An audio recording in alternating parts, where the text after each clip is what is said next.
Muchísimas gracias por asistir a este evento. Hoy es día 9 de mayo, una fecha sagrada en la lucha y vencimiento del nazismo y fascismo. Hace 80 años, Ejército Rojo y todo pueblo de Unión Soviética, con alguna pequeña participación y ayuda a unos países aliados, liberaron todo el mundo de los nazis. Tengo un honor a presentar un invitado especial, ministro consejero de la Embajada de Rusia, Dmitry Gennadievich Sokolov, y unos ponentes expertos de gran nivel, presidente de la Asociación Amistad Hispano-Soviética, Ricardo Huerta, y doctor de Historia Militar, periodista, traductor y muchas cosas más, Enrique Refuay, aparte son amigos. Hablaremos sobre gran victoria del pueblo soviético en la Gran Guerra Patria, como aquí dicen, Segunda Guerra Mundial, y vencimiento del nazismo y fascismo. Sobre los intentos de algunos países, partidos políticos y dirigentes europeos y occidentales corregir, cambiar y despreciar el pasado heroico y gran victoria del pueblo soviético en la Segunda Guerra Mundial contra el nazismo y fascismo. Sobre la idea de revanchismo, como después de organizar la financiación y apoyo del golpe de Estado anticonstitucional en Ucrania el año 2014 por parte de algunos países occidentales, después de 80 años al poder un país europeo, ha llegado gente y organizaciones con ideología del nazismo. ¿Qué esto significa para la seguridad mundial y España? ¿Y qué consecuencias puede traer? Yo lo sé que luego otra vez se va a comentar que esta conferencia está financiada y organizada por la Embajada de Rusia. Quiero decir y confirmar que este evento es iniciativa popular, con una clara idea, el seguridad, la paz y bienestar de cada país y cada nación. No debemos repetir los fallos del pasado. Está organizado este evento por la Asociación Благое Дело, que traduce como acto de bondad, que desde el año 2014 dedicaba a tareas humanitarias e informativas a la ayuda al pueblo civil de Donbass, y Asociación Amistad Hispano-Soviética, una asociación con muy larga historia de labores informativas, culturales y muchas otras cosas. Yo cuando hablo con esta gente estoy emocionado, de verdad, y muy orgulloso conocer y trabajar con ellos. Por cierto, la primera marcha del Regimiento Inmortal en España fue en Barcelona, el año siguiente en Madrid. En Barcelona fue en el año 2015 y en Madrid en el año 2016. Fueron promovidas y organizadas con gran participación de estas asociaciones. El resultado de gran trabajo y esfuerzos es de este año, que cumplimos 10 años de Regimiento Inmortal en España. Un poco de matiz, porque 9, porque por COVID este año no había marcha de Regimiento Inmortal. Me pidieron que yo informe e invito a participar en la marcha de Regimiento Inmortal 11 de mayo. Para mí, con fecha un poco extraña, que no sé por qué después de 9 de mayo, pero más importante que esta marcha habrá. Entonces invitamos también a todos, día 11 de mayo, a las 12, participar en una marcha de Regimiento Inmortal en Madrid. Reunimos como siempre en Cuesta de Miami y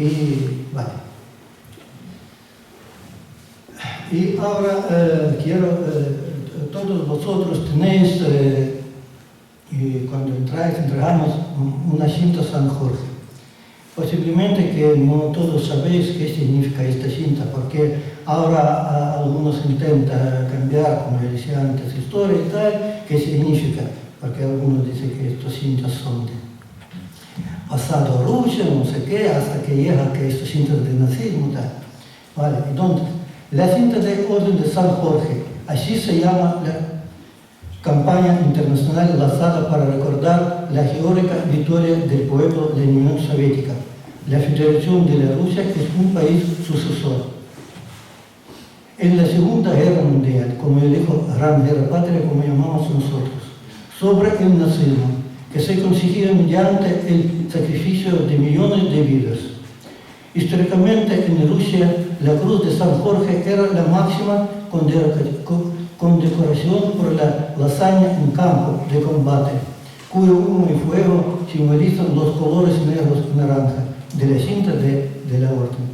A marco de la campaña desde su puesta en marcha en 2005, con motivo del 60 aniversario de la victoria, se repartieron en diversos países del mundo más de 45 millones. Y esta acción sigue, que también hoy estamos repartiendo esta cinta San Jorge y también en marcha del Regimiento Inmortal también vamos a repartir.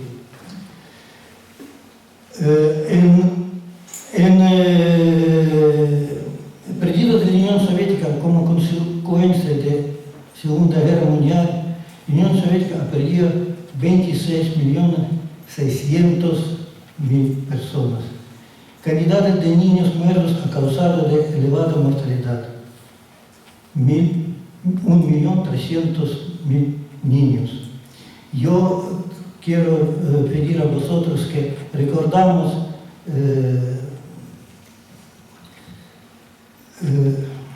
con una minuta de silencio todos los caídos en la lucha contra el nazismo y el fascismo del pasado y del presente.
Ahora,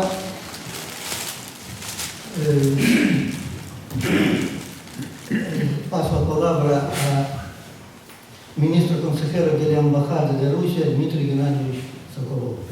Dmitry Gennadievich, por favor.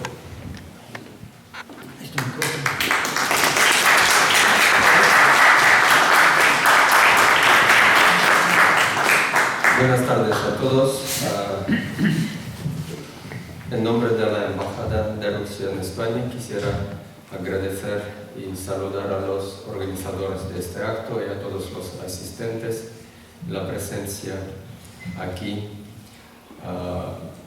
Estos actos son importantes, no solamente porque es un merecido homenaje a los militares, al pueblo de la Unión Soviética que ha derrotado al ejército de Alemania nazi y de sus satélites, pero también yo creo que es importante porque en nuestros días se lleva a cabo una campaña de falsificación tremenda contra la verdad histórica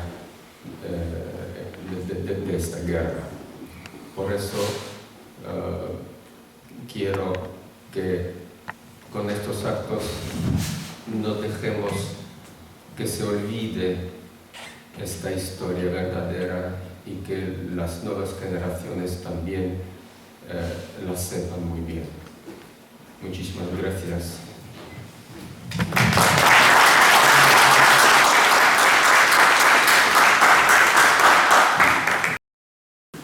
Y ahora paso la palabra a Ricardo Huerta, presidente de la Asociación Amistad Hispano-Soviética.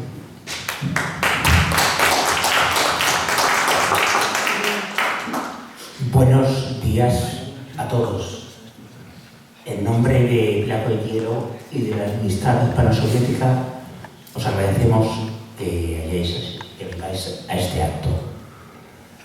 Para nosotros es importantísimo, para nuestras dos asociaciones, y en especial para la Asociación de Amistad Hispano-Soviética, porque la guerra es un acto también político, como decía Lenin. Lenin decía: me parece que lo principal que generalmente se olvida o se presta escasa atención, por lo cual se traban tantas discusiones, quizás vanas, sin finalidad, es el carácter de clase de la guerra, sus causas, las clases que la sostienen, las condiciones históricas e histórico-económicas que la han generado.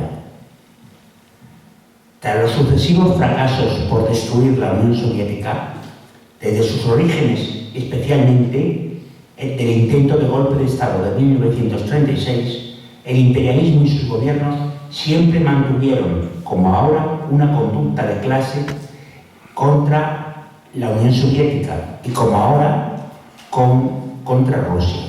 Pero contra la Unión Soviética era una conducta evidentemente de la clase capitalista, del imperialismo. Ante las sucesivas negativas de frenar al fascismo, tuvo que ser el Ejército Rojo quien llegara a Berlín en 1945 para extirpar esa lacra social que en estos momentos el imperialismo quiere revitalizar, como es el fascismo. El propósito del fascismo alemán era destruir los soviets, aniquilar el socialismo, arrasar la forma de vida de los soviéticos. Para ello, se proponía ocupar sus tierras, exterminando a una parte importante de su población y convirtiendo en esclavos a la otra parte. El pueblo soviético sufrió más que ningún pueblo del mundo hasta nuestros días lo que es la barbarie fascista. Pero ya el 3 de julio de 1941, José Stalin, presidente del Consejo Estatal de Defensa, declaraba por radio: la finalidad de esta guerra patria de todo el pueblo contra los opresores fascistas no se reduce únicamente a la conjuración del peligro que se ha cernido sobre nuestro país, sino que implica la ayuda a todos los pueblos de Europa que gimen bajo el yugo del fascismo alemán. Durante la ocupación, los criminales nazis exterminaron o martirizaron a más de 8 millones de civiles y a más de 4 millones de militares soviéticos prisioneros. Casi 5 millones de soviéticos fueron llevados a Alemania como esclavos de trabajo para las fábricas de los nazis, viviendo en condiciones infrahumanas. Pocos volvieron a la URSS. Capítulo aparte merecen los robos y saqueos agropecuarios, estatales, cooperativos y particulares que ascendieron al 30% de la riqueza nacional. Y allí donde llegaron sus atroces destrucciones, quisieron aniquilar las riquezas culturales, la memoria de los pueblos eslavos, de sus museos, palacios, centros históricos memoriales. Pero tras la derrota del fascismo, todos esos lugares fueron reconstruidos piedra a piedra. ¿Cómo se fraguó la victoria? En la Gran Guerra Patria es donde las hordas fascistas fueron destruidas. 607 divisiones del eje, o sea, el 75% del ejército nazi. Las pruebas, a pesar de la propaganda imperialista, que hoy corroe toda la publicidad occidental, son irrefutables. Por ello, los datos son más importantes que mis palabras. Fueron destruidas 167.000 piezas de artillería, 48.000 tanques, 77.000 aviones, 1.600 navíos y barcos de combate. En total, los fascistas perdieron en la guerra, entre muertos, prisioneros y heridos, 13.600.000 efectivos, de los que alrededor de 10 millones de personas cayeron frente al Ejército Rojo. Y llamamos guerra patria porque cada adulto, mujer u hombre, anciano o niño, era un combatiente. De cada persona, según sus capacidades, fue el principio que determinó la consigna «todo para la victoria, todo para el frente». Fue implantada de nuevo la jornada laboral de 8 horas. Se desistió de la semana de trabajo de 6 días y se pasó a la de 7. Se crearon reservas de trabajo estatales con los jóvenes y se promulgaron severas leyes que introdujeron el orden y la disciplina consciente en las fábricas. Se articularon clases de formación política para todas las obreras y obreros. Se crearon nuevas escuelas de capacitación profesional, adjuntan a las fábricas. Se multiplicaron los comedores colectivos y las guarderías, bajo los carteles por el triunfo del socialismo, por Stalin. Y como ejemplo, lo tenemos el terrible año de 1941, cuando tuvo lugar la agresión nazi. El imperialismo se mantuvo expectante ante el avance nazi, sin realizar ningún apoyo al esfuerzo soviético. Y aún en esos meses tan angustiosos, cuando todas las agencias de prensa del mundo consignaban que los hitlerianos entrarían en Moscú antes del invierno del 41, la población soviética, como un gran puño, contenía y contuvo al ejército nazi en Kalinin, Tula y a 30 kilómetros de Moscú.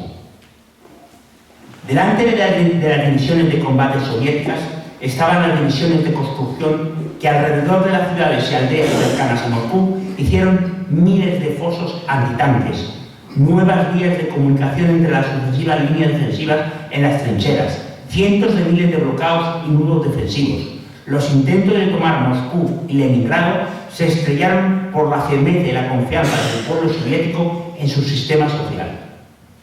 De hecho, a despecho de los historiadores occidentales, la victoria del Ejército Rojo no se debió a una superioridad numérica de efectivos o a causas climáticas, como las temperaturas bajo cero.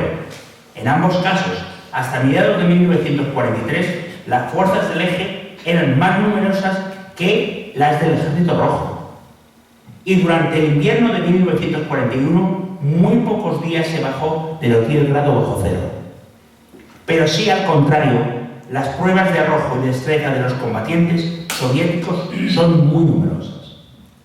Se sigue insistiendo por los historiadores occidentales que actualmente los nazis, la invasión a la URSS hasta Moscú fue un paseo y que hicieron cientos de miles de prisioneros. Pero no mencionan que su guerra relámpago fracasó, que se resolvió en pocos días en los países ocupados de Occidente, sí. Un día en Dinamarca, 5 días en Holanda, 19 días en Bélgica, 35 días en Polonia, 44 días en Francia y 63 días en Noruega. Cada palmo de terreno, ya desde las fronteras soviéticas, fue defendido enconadamente como los guardiafronteras en Brest y Leipzig. Brillantes contraataques desgastaron las fuerzas nazis. Batallas como la de Smolensk duraron 2 meses. Dentro de esta gran batalla, la de Smolensk, tuvo lugar la retirada hacia el oeste de los nazis en Yelnya, perdiendo cerca de 50.000 soldados y viéndose obligados a pasar a la defensiva. Desde el comienzo de la guerra hasta el 30 de septiembre del 41, los hitlerianos habían perdido 561.000 soldados, casi el 16,2% de sus fuerzas terrestres. Esta unión del pueblo con su gobierno, con el socialismo, por la preservación de su sistema social de clase, fue esencial para la victoria de la URSS y de los pueblos europeos.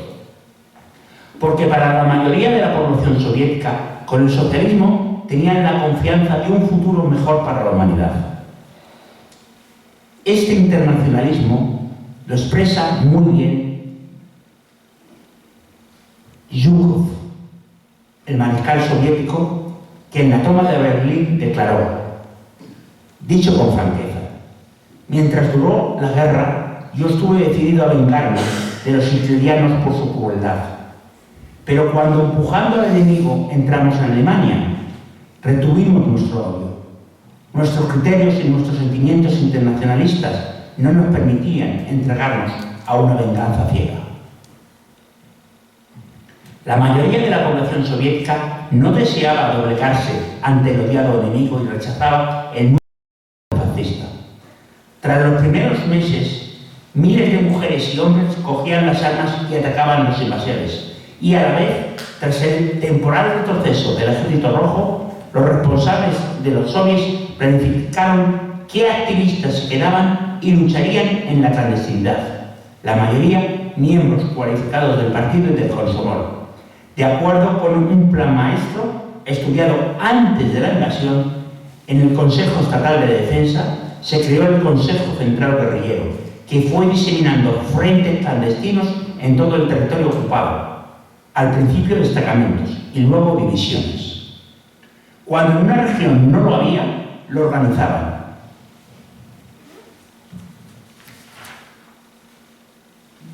Los nazis tuvieron que movilizar el 10% de su ejército regular para contener al ejército guerrillero que había en la URSS. En otoño de 1942, para la lucha contra la resistencia, el enemigo dedicó 15 divisiones de campaña, 10 divisiones de protección, 27 regimientos de policía y 144 batallones de la Gestapo. Para comprender la significación de estas cifras, todas las tropas italo-alemanas que en el verano del 42 operaban en el norte de África constituían 12 divisiones. Ahorrar vidas humanas con las mejores fuerzas. Los ejércitos de choque. Durante la Gran Guerra Patria, el Ejército Rojo demostró al mundo que la organización y cohesión de sus tropas eran muy diferentes a las formaciones profesionales de los ejércitos imperialistas. Las duras condiciones de las divisiones al comienzo de la guerra, inexperiencia de las unidades motorizadas, menor calidad de las armas, superioridad numérica del enemigo, etc., fueron suplidas rápidamente por el ímpetu y la certeza de que no podían retirarse, que había que destruir cuantas más unidades enemigas, mejor. Una de las medidas fue resaltar y reforzar aquellas unidades que se destacaban en los combates, recibiendo el título de Unidad de la Guardia Roja. Con esta distinción, el Ejército Rojo tuvo unas fuerzas expertas en la lucha por la defensa del poder soviético. Con estas unidades, en los ejércitos soviéticos, se fortaleció extraordinariamente la capacidad de combate. Tras la batalla de Moscú, estas divisiones de la Guardia, junto con otras divisiones destacadas, se agruparon en ejército de choque. En la punta de lanza de los contraataques, de las ofensivas y con su desarrollo en los frentes de batalla, se acortó extraordinariamente la guerra.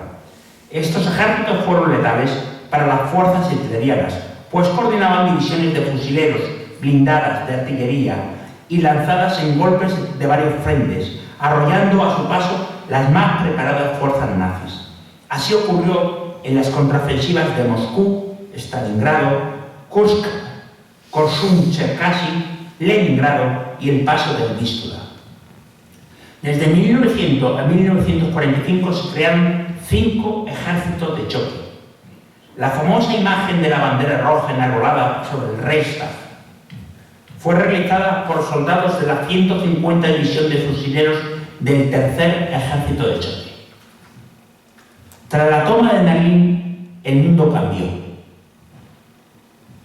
La confianza de la mayoría de trabajadores del planeta en el avance hacia los impresionantes logros obtenidos en la URSS galvanizaba la conciencia de clase de una gran parte de la población que el capitalismo y su engendro imperialista habían parido al fascismo para detener las justas reivindicaciones de una nueva sociedad, más colectiva, más humana en las relaciones sociales como era el socialismo. Para detener estas ansias de liberación, el imperialismo con los Estados Unidos a la cabeza abrieron una guerra encubierta de desinformación, chantaje e intervenciones por todo el mundo. Ya en 1944, en Bretton Woods, las grandes multinacionales yanquis impusieron el dólar como moneda principal de intercambios comerciales, creándose dos palancas de dominación, el Banco Mundial y el Fondo Monetario Internacional, imponiendo sus criterios de relaciones comerciales a todos los países y colonias europeas. Tras el fin de la Segunda Guerra Mundial, así pues, el imperialismo yanqui necesitaba que todas las naciones acatasen su dictadura de clase. Esta etapa se llamó Guerra Fría, guerra encubierta contra los pueblos y los trabajadores que veían en el socialismo, tras el ejemplo soviético, la solución a los problemas sociales de su país. Con la amenaza de la bomba atómica se sigue queriendo imponer los planes imperialistas de dominio mundial. Y vemos que desde entonces hay una soterrada línea de propaganda contra el Ejército Rojo, tanto contra la URSS y Rusia actualmente. Casi todos los medios de comunicación, agencias de noticias, editoriales, etc., se dedican con saña a tergiversar no solamente los hechos de la Gran Guerra Patria, sino sobre todo el papel esencial del capitalismo por destruir el legado histórico de la victoria soviética sobre el nazismo. El imperialismo lleva repitiendo durante 80 años que la batalla principal de la Segunda Guerra Mundial fue el desembarco de Normandía, pero calladamente nos dice que el ejército soviético, en ayuda a las ofensivas aliadas, realizó la impresionante ofensiva de la Operación Bagration, justo en julio de 1944, que llevó a la liberación de casi toda Bielorrusia y Ucrania.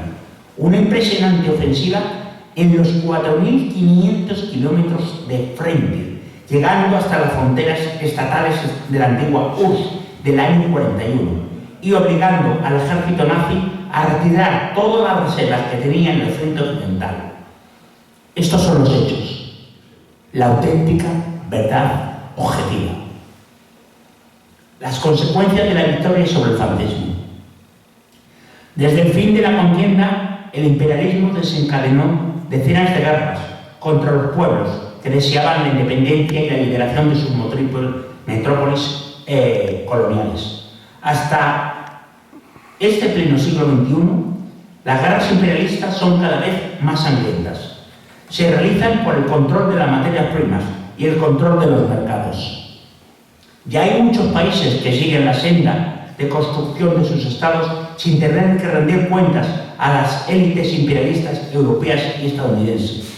Tanto en Latinoamérica, sobre todo, Cuba, África, con Burkina Faso, por ejemplo, Asia, con China Popular y la Corea Democrática, y Europa, con Rusia y Bielorrusia. Todas ellas entienden que el cambio imperialista está impregnando de ideas nacionalistas fascistas las actuaciones criminales de las actuales guerras. La propaganda antiimperialista debe tener en cuenta todo esto. Hay un atraso evidente en la conciencia actual de la mayoría trabajadora. La educación burguesa, las mentiras, los chantajes y ocultamientos de los medios de comunicación han moldeado unas ideas a favor del poder del imperialismo y el implacable dominio de su sistema de control social. Con esta celebración, nosotros como materialistas, es muy importante que no se repita el belicismo impuesto por el imperialismo y apoyar explícitamente las necesidades objetivas de la clase trabajadora y su avance social. Para ello es tan importante infundir la conciencia y confianza que a todos juntos podemos conseguir para esta necesidad del desarrollo de la humanidad, a través de la plena soberanía e independencia de cada pueblo. Y no podremos conseguirlo si no criticamos los errores subjetivistas de partidos e ideas que se proclaman independientes o de izquierdas y que mantienen ese poder imperialista. Un primer error es asumir la interpretación que hacen los dirigentes rusos de la nueva Guerra Fría en que estamos inmersos. Ellos la achacan a un odio eterno de las sedes occidentales a Rusia, escamoteando su vínculo con la Guerra Fría anticomunista del siglo XX, reivindicando a la Rusia zarista como un país poderoso, codiciado por otras potencias. Niegan su atraso y su carácter reaccionario para denigrar a Lenin y a los bolcheviques, sin cuya revolución socialista la URSS ha sido incapaz de derrocar el imperialismo nazifascista y de contener al imperialismo democrático. Pero los dirigentes occidentales, en su actual campaña contra Rusia, no se dedican a anunciar su pasado imperial, sino a terminar de borrar la memoria de la decisiva contribución soviética a la victoria sobre el nazismo.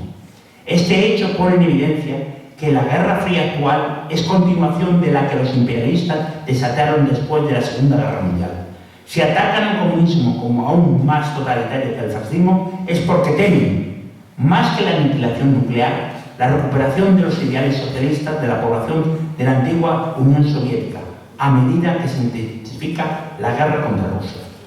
Por consiguiente, debemos apoyar la resistencia del gobierno ruso al acoso imperialista, pero también tenemos que criticar que los estados imperialistas impiden la auténtica lucha contra el neofascista europeo.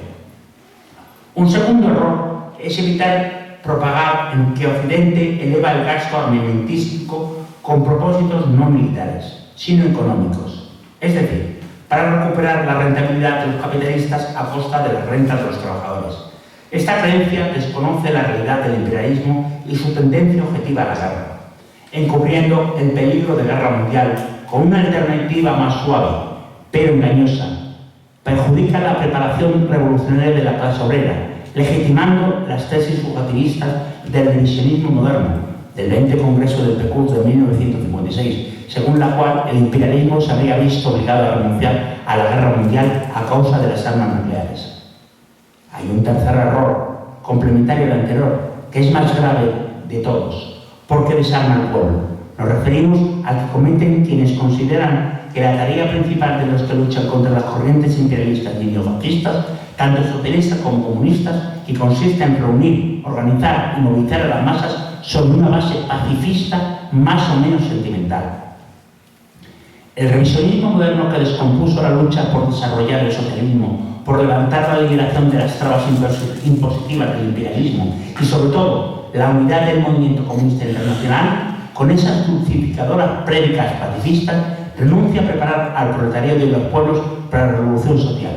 Esta prédica de la vía pacífica y parlamentaria del socialismo, de la coexistencia y emulación pacífica entre diferentes regímenes sociales y de la organización política de todo el pueblo, sin distinción de clases, estará destinada al fortalecimiento de las posiciones de clases de las multinacionales.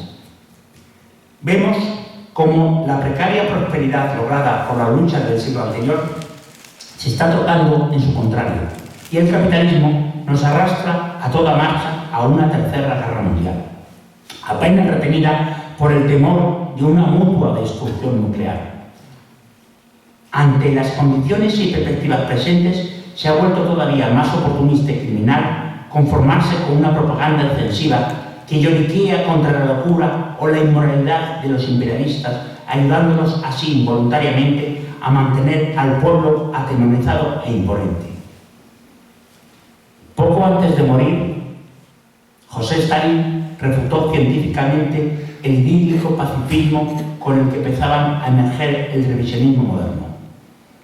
En los problemas económicos del socialismo en la URSS, advertía que el movimiento de masas por la paz, posterior a la Segunda Guerra Mundial, solo persigue el objetivo de movilizar a las masas populares por evitar una nueva guerra mundial.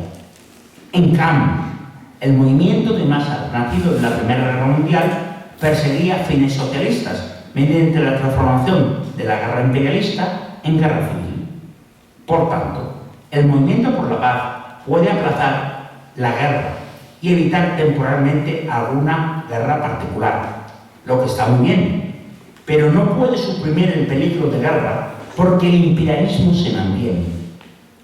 Para evitar la guerra hay que destruir al imperialismo. Muchas gracias.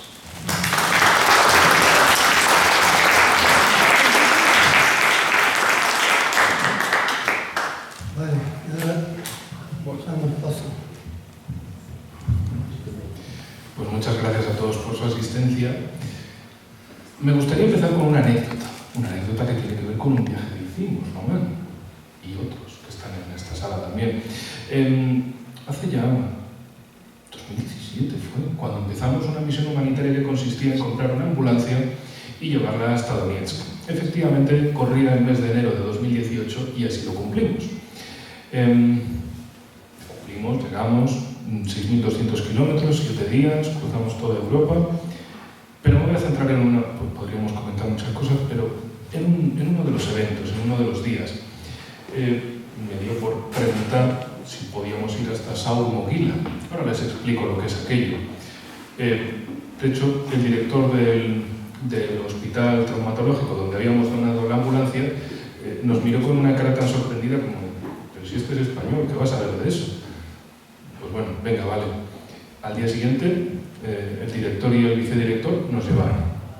Muy bien. ¿Qué es Saur Moguila? Saur Moguila es una colina, algo que está, por así decirlo, en medio de la nada, en medio de la estepa.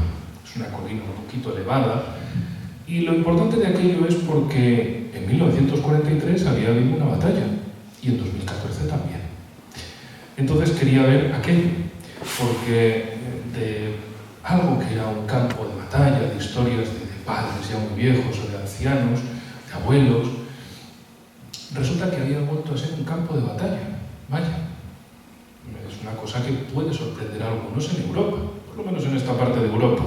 Como que, sí, los campos de batalla quedan ahí en los libros de historia, en algún monumento, pero es como algo lejano, es algo de otro siglo, de otro tiempo, de otras generaciones. El problema es cuando allí era también una cosa del presente. Es decir, algo que había sido un campo de batalla volvió a ser un campo de batalla. Había un cementerio antiguo. Bueno, había un cementerio antes. Era el cementerio, porque solo había habido una batalla. A partir de 2014 hubo 2 cementerios, el viejo y el nuevo. Nos pusimos a grabar, allí tienen en el canal de Lago de Cielo varios vídeos que hicimos aquellos días, y también grabamos en las tumbas del cementerio nuevo, fechas de verano de 2014. Caras que podrían ser tus hermanos, tu padre, tu abuelo, tu tío, tu amigo, tu vecino, tu compañero de escuela, alguien que conocieras.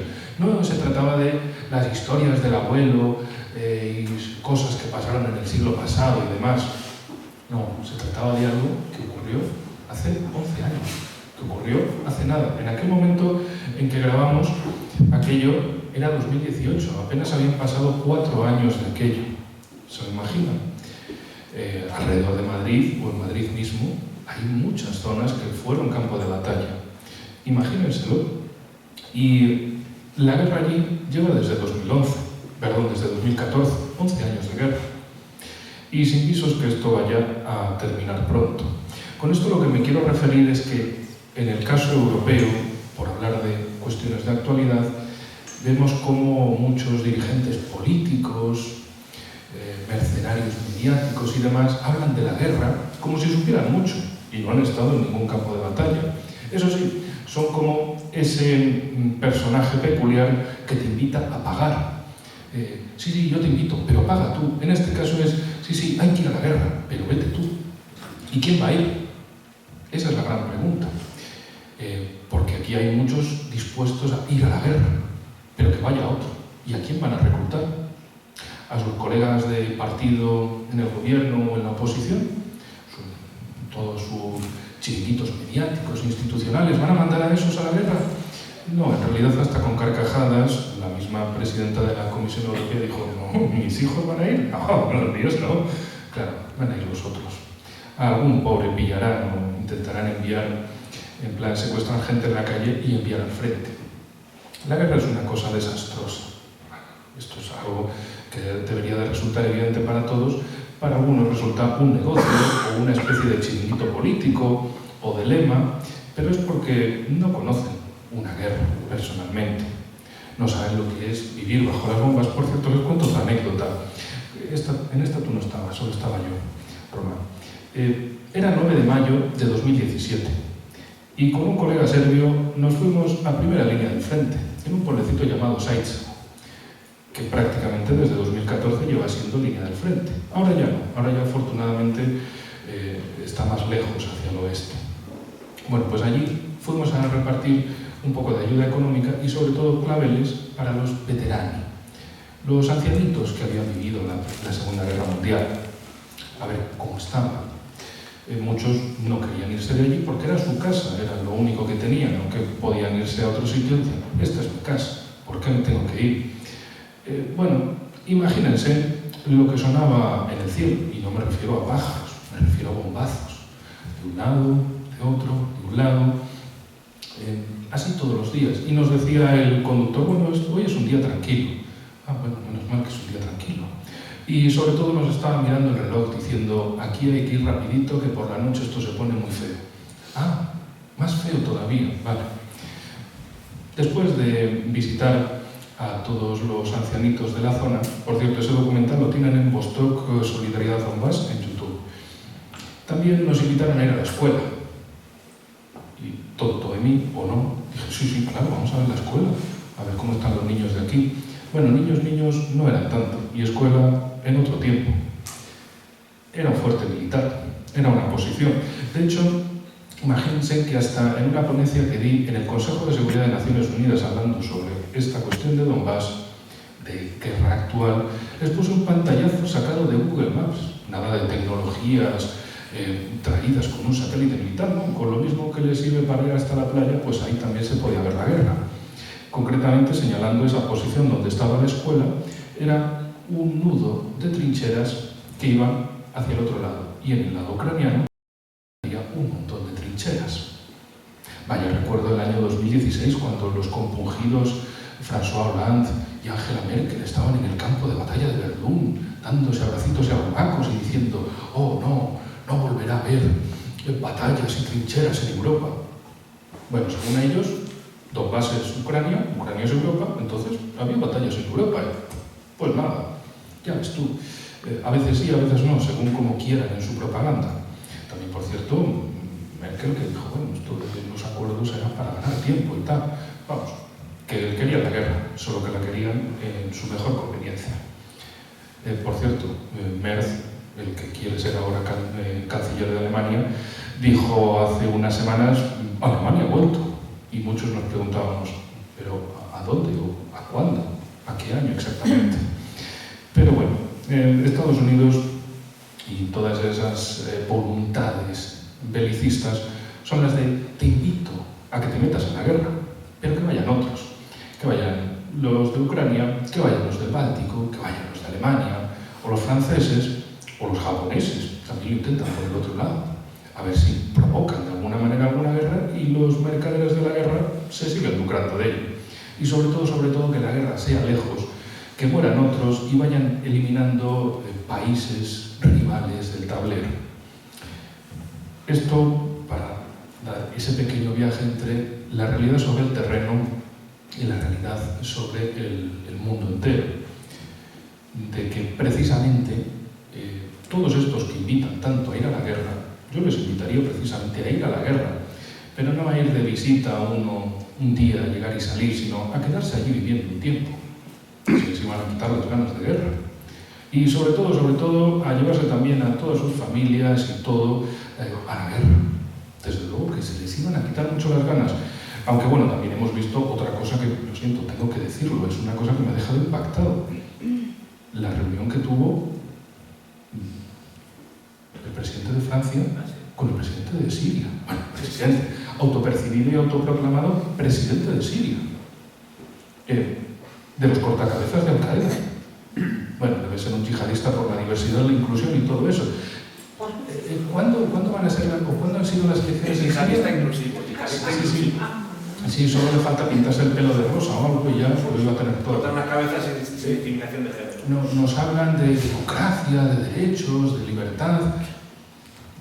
Cada año y cada vez nuevas leyes. Y por un lado, la Unión Europea nos habla de hay que ir a la guerra contra Rusia y eres un prorruso. Si dices que no, vale, muy bien, libertad. Y por el otro lado nos traen ejemplares como esos a Europa, que por cierto, la ministra de Exteriores de Alemania fue la primera en reunirse con él. Bueno, pobrecita, la mujer la cubrieron con un poquito. Son yihadistas por la inclusión. Estás en la foto pero difuminada. Término medio. Y también fue el ministro de Exteriores de Francia, que ni me acuerdo de su nombre, pobrecito, es insulso hasta para eso. También fue nuestro ministro de Exteriores a decir que la democracia ha llegado a Siria y todo eso.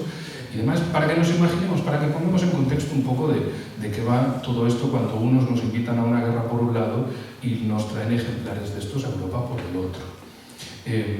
Y sobre todo en un contexto donde además de las masacres contra alawitas en marzo, está habiendo ahora masacres contra drusos en el sur de Siria. Y contra cristianos. Y sí, eso es recurrente. Pero Emmanuel Macron, presidente de Francia, el mismo de la coalición de los dispuestos para ir a luchar por no se sabe muy bien qué, valores europeos o algo así, decía hoy otra vez Caja-Callas, que yo ya sabía y era evidente, si Borrell parecía malo, ella iba a ser peor, efectivamente, peor todavía, peor de los peores. Pero estamos en esa situación donde nos invitan a ir a una guerra, pero que vayan a otros. Ellos no, ellos abren la puerta. Y el problema es que cuando se abre la puerta de una guerra, se sabe cómo empieza, pero no se sabe ni cuándo, ni cómo, ni cuántos la terminan. Que por cierto, alemanes, franceses, polacos, suecos, entre otros, en su momento decidieron que era su oportunidad de invadir Rusia. Sí, sí, entraron muchos. Y salir, ya no salieron tantos. Se metieron en una guerra porque les parecía beneficioso y, bueno, algunos perdieron el reino, el imperio, todo.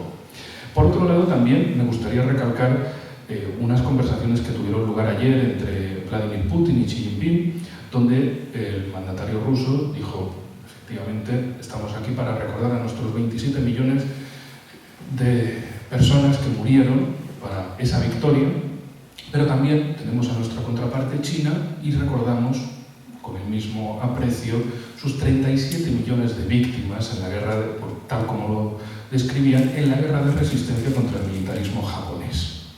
Y, por supuesto, esto resonó de una forma muy importante y muy de corazón para los chinos, porque igual que los rusos dicen, ¿qué familia no ha tenido una pérdida en aquella guerra? Y los chinos dicen lo mismo. En realidad, en cuanto a números, los chinos fueron los que más perdieron en la guerra, y además en una guerra que, imagínense, si para unos fue del 41 al 45, para ellos las cosas empezaron en 1911 con la Revolución. Luego tuvieron sus tensiones internas, pero sobre todo la Segunda Guerra Mundial para ellos empezó en 1937, con Japón invadiendo el norte de China desde Manchuria y terminando en 1945, pero tendrían luego una desgraciada ampliación de guerra civil hasta 1949. Imagínense, del 37 al 49, 12 años de guerra. Eso sin contar todas las cosas anteriores. Entonces, países como Rusia y China saben lo que es una guerra, es una cosa cercana en el tiempo, cercana en el destrozo que les hizo en su interior, saben muy bien lo que es sufrir ese tipo de guerras y son precisamente los que estaban hablando de paz, de desarrollo, pero lamentablemente había quien nos invitaba a una guerra. Nos invita a defender los valores comunes, que váyanse ustedes a saber qué es eso, pero hay que ir a defenderlos, porque hay que ir a defenderlos, porque si no, agente ruso, claro que sí, o agente chino, o agente de vete tú a saber quién. Pero mientras unos consiguen el desarrollo en su país y en el de muchos otros, aquí nos llevan hacia el subdesarrollo y hacia la guerra. Mala oferta geopolítica que nos dan por este lado. La cuestión, y ya para terminar, es ¿seremos capaces de darnos cuenta de hacia dónde nos están llevando? La desgracia que ello supone. Empezar una guerra es fácil, terminarla ya es otra cosa. Imagínense, se recibe aquí al Jolán, ahora conocido como Al-Shabaab. No me digan que no es un ejemplo de transformismo. Y sobre todo con esos antecedentes, bueno, él no tiene historia, él tiene antecedentes penales, sobre todo que le pregunten a Irak, o Estados Unidos, daba hasta $10 millones por su cabeza, por ser dirigente de Al-Qaeda. Y en Europa hasta le dan la manita y le reciben como un presidente oficial. En Siria, desde 2011, sigue en guerra y no tiene visos de que esto vaya a terminar. En 2011 también empezaron esa, ¿cómo llamarlo?, democratización de Libia. Pues ahí sigue, en guerra civil y sin visos de que aquello vaya a terminar. Los que nos invitan a una guerra son los que han creado esas, como ejemplos cercanos. Por cierto, ¿alguien sabe en qué momento se encontraron las armas de destrucción masiva en Irak? No, avísenme, por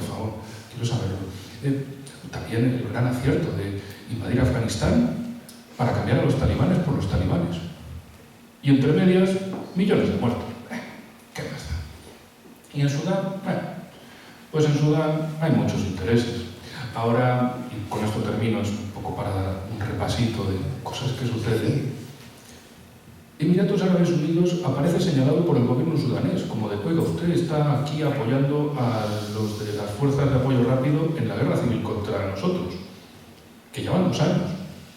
Bueno, que por cierto, la prensa, un periódico que seguro que todos ustedes conocen, El Mundo, redactó un espectacular titular en el que venía a decirse que había una devastadora guerra civil en Sudán, pero es ahora cuando empieza a ser desgarradora. No saben ni manejar los tiempos verbales, imagínense confiar en esa prensa.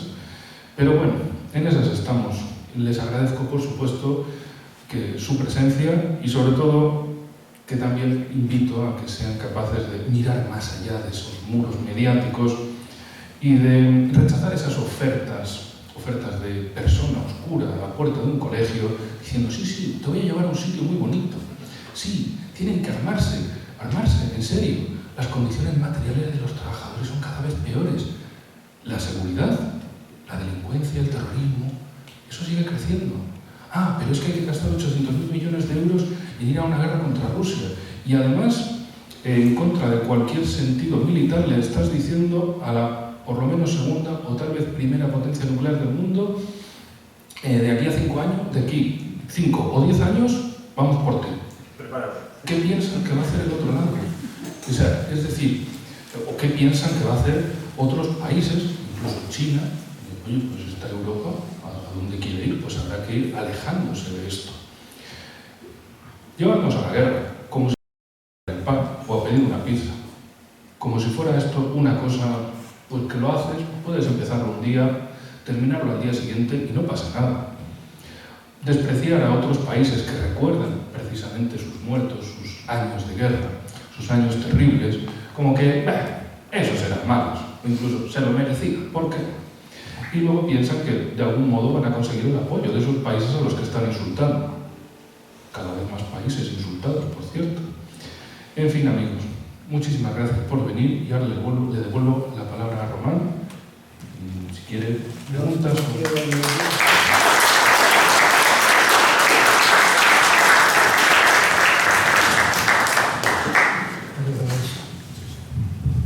Yo solo quiero añadir cuando vosotros no podéis imaginar que es una guerra, como contaba Enrique. Yo cuando en el año 2014, primera vez venía ahí en Donbass con ayuda humanitaria, un orfanato, donde estaba en Alchevsk, Brigada Prydra, donde estuvo Moldovoy. Y cuando estuvimos en este orfanato, había chicos de Alemania y preguntamos, porque había novedades, fiestas estas.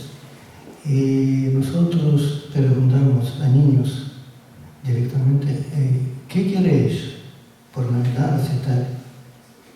Y de verdad, yo cuando vi a estos niños, ellos tenían ojos, tenían tanto miedo y tal.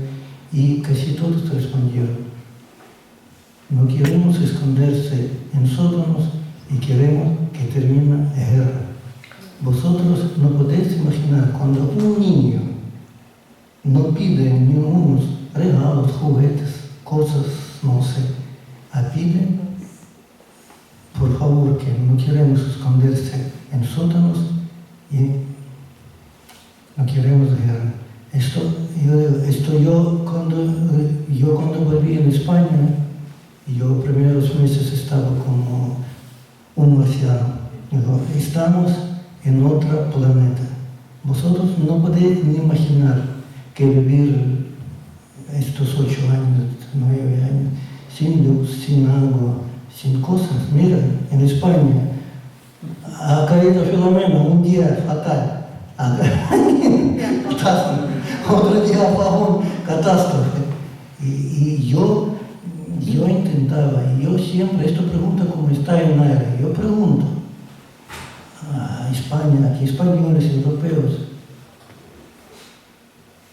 qué vosotros manifestaciones por apoyo de Palestina, Siria y tal, se levanta mucha gente, hay gran manifestaciones y tal? Desde el año 2014 hago esta pregunta.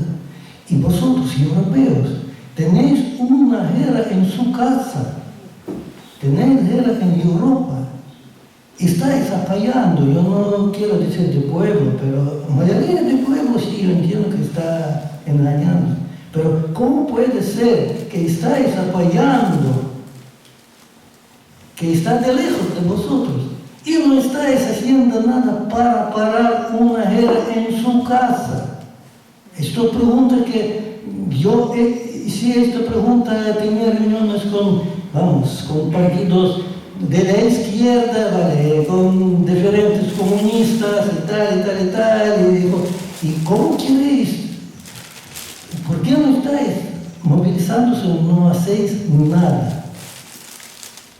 Esta pregunta que yo no sé, no he obtenido ninguna respuesta de ninguno. Y ahora pido que Enrique recuerda también como una cosa curiosa cuando estuvimos en Donetsk. Esta hace falta, te vas a contar, y cuando estuvimos en Pesca. Y está aparte, eso es, cuenta. Cuando pasamos, está de trenes, ¿no? Estación de trenes, estaba coches de ONU. De la OSCE. Y, vale, como mucho, 2 kilómetros, ¿no? Estaba enfrentamiento. Vale, cuenta tú, porque... Y eso, el vídeo lo tenéis, es decir, está en su canal, El Lago de Hielo. Ahí también está de cuando entramos en el barrio de Spartak, que es el barrio adyacente al aeropuerto de Donetsk. Al lado de la estación de trenes. Para que os hagáis una idea, los acuerdos de Minsk II acontecieron tras la batalla por el aeropuerto. La cosa es que es una zona donde había muchísimos combates, era un barrio prácticamente de ruinas, apenas vivía gente y nos parecía importante pues, ir a informar de lo que era aquello, de lo que era pues, precisamente una zona de guerra, pero guerra caliente, que casi no lo contamos, pero gracias a Dios sí lo contamos y podemos seguirlo contando. Y el vídeo está publicado, así que es de estas cosas que se cuentan, parecen complicadas, pero gracias a Dios salimos de aquello. La cosa es que había casas, edificios marcados por los combates, y ustedes me entienden lo que les pasa cuando les disparan. Semáforos también destrozados, calles destrozadas. Y gente andando. Alguna gente todavía, como era su casa, decía, mi casa, yo no me quiero ir de aquí. Y seguían viviendo bajo la amenaza de las bombas con esa situación. Por cierto, en otra de las ocasiones en las que fui, además recientemente... Tú terminas cuando estuvimos en el conductor nos dice, porque chicos de ahí dicen, mira, ahora vamos a dar una vuelta. Y damos vuelta por un calle y nos dice, mira, detrás de 300 metros detrás estamos... Sí, no, que estamos... decía, mira, por ahí al final de la calle ametralladora, ¿así? 300 metros. Bueno. Y preguntamos, y dice, no, en principio, porque ahora tenemos estas horas, porque 2 horas no sé qué, tenemos trato con ellos, que ellos nos van a disparar. Y estamos todos eso. No, todos estábamos como de, bueno, esto en Madrid no pasa, esperemos que no pase. No, esto así, como... vive tú en esas. Y sobre todo, la sensación de vive tú caminando por allí y escuchando los bombazos en la ciudad. O cuando nos íbamos a intentar dormir y dormían mirando la ventana y diciendo, pues a lo mejor buenas noches y hasta nunca, porque nunca sabes la que te puede caer. Encima que nosotros nos fuimos a vivir al norte de Donetsk y literalmente de la fachada de donde estábamos no había ningún otro edificio hacia el aeropuerto. O sea, era irse a dormir por las noches sintiéndote como uno de allí, diciendo, pues hasta mañana si Dios quiere, literalmente, porque como alguno gire demasiado, esta fachada se va con nosotros. Y eso, año tras año, tras año, tras año. Imagínense lo que es vivir en esas. De hecho, en otra de las ocasiones, yo dije, me voy a coger un piso, pero que esté en una orientación hacia el otro lado del frente. Bueno, igualmente también había caído una semana antes un cohetazo desde el lado ucraniano y estaban reparando la fachada. Es decir, imagínense que estés donde estés en la ciudad, aquello no se sabe cómo vaya a terminar. En el caso de Gorlovka, ahí sigue cayendo bombazos regularmente, desde 2014. Cada día. Sí. Cada día. Y bueno, pues nada, la coalición de los dispuestos, la que nos trae a los yihadistas a casa, la que usa a cualquier radical que pueda encontrar en el mundo para sus favores geopolíticos. Y luego, ¿cómo está Siria? ¿Cómo está Ucrania? ¿Cómo está? Son como la mano de Midas, pero en vez de tocar y convertir en oro, lo convierten en destrucción. En ceniza. En ceniza absoluta. Y son los que nos invitan a la guerra. Por cierto, también, en Donetsk, en otros años, no había agua. Se daba el agua a los distritos una vez cada 3 días. Entonces, una vez cada 3 días tú tenías que rellenar todas las garrafas de casa. Las garrafas para cocinar, las garrafas para el baño, para ducharte, las garrafas para el retrete y garrafas extra, por lo que pudiera pasar. Porque a lo mejor volvían a bombardear alguna subestación hidrológica y no volvía el agua y se iba a demorar más. Imagínense lo que era vivir en una casa lleno de garrafas. Que sí, algunos se lo podría tomar chistosamente como un síndrome de Diógenes, un preparacionista, un kit de emergencia, que nos dicen ahora, pues vaya, allí tenían kits de emergencia, lo llamaban realidad diaria. Y vaya putada. Pero nada, hay que juntar a la coalición de los dispuestos, hay que hacerse muchas fotos y decir que hay que ir a la guerra, porque la guerra, hay que ir a la guerra. Y se da la mano con Al-Jolani, pues muy bien, pues oye, es fantástico el asunto. O también, por otro lado, y siempre lo digo en estos casos, cuando desde la Unión Europea llevan décadas con esto, el racismo es muy malo, hay que erradicarlo. Ah, pero si es racismo antirruso, ese no va bien. Ese es de lo bueno. O de los chinos, sí, decir que los chinos, que si un pangolín se comió un murciélago y la liaron por el mundo, sí, los chinos también. Y luego piensan, si os vais a ganar el apoyo y el favor de otros, ¿verdad? Así vais a, eso es el orden mundial basado en reglas, insultar a los demás, atacarlos por todos los medios posibles, generarles guerras y decir que esto es salvando la democracia. Vale, diáspora, aquí diáspora ruso, de Rusia, es mayoría de nosotros muy respetuosos con el pasado histórico también de España, tal. Y por eso ahora queremos, nos pidieron nuestros amigos desde Barcelona, ellos empezaron una iniciativa, me parece muy interesante, nos pidieron que apoyamos y ahora transmitimos un documental sobre iniciativa esta, luego hay unos subtítulos en castellano también.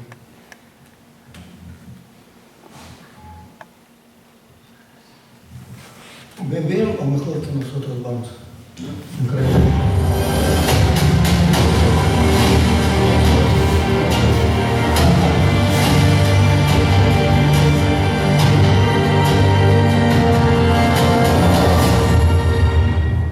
Уважаемые друзья, меня зовут Роман Петрович.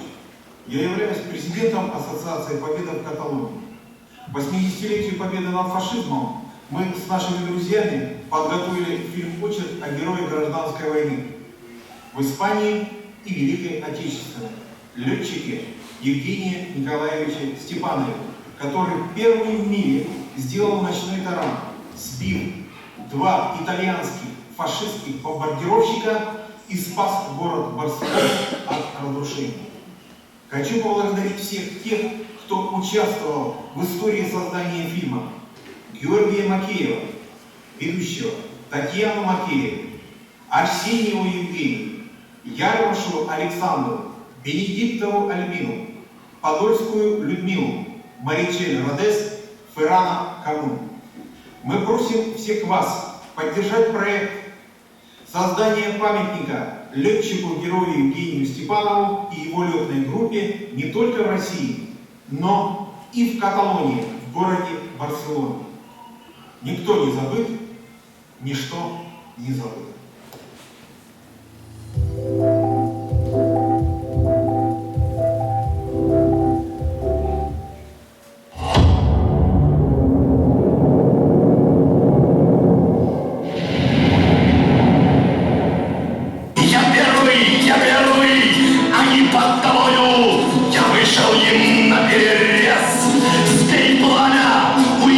Но пока я прикрою мою, не бывает чудес.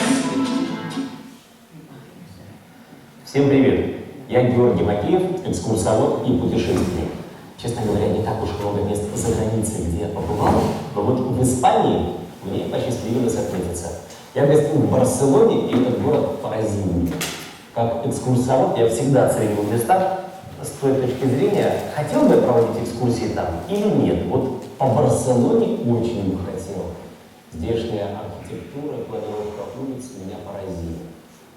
Но всей этой красоты могло и не сохраниться 90 лет назад, когда в Испании шла гражданская война. Когда на одной чаше весов оказался мятежный генерал Франко, открыто поддерживаемый фашистской Италией и нацистской Германией, а на другой — Советский Союз, тайно поддерживающий республиканцев. Красоты Барселоны по-прежнему радуют глаз миллионов туристов благодаря героизму советских воинов. Об одном из них летчики Евгений Николаевича Степанове это видел.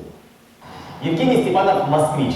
Он родился здесь в 1911 году в семье служащего, а в 1933 году закончил Вторую Борисоглебскую летную академию имени Чкалова.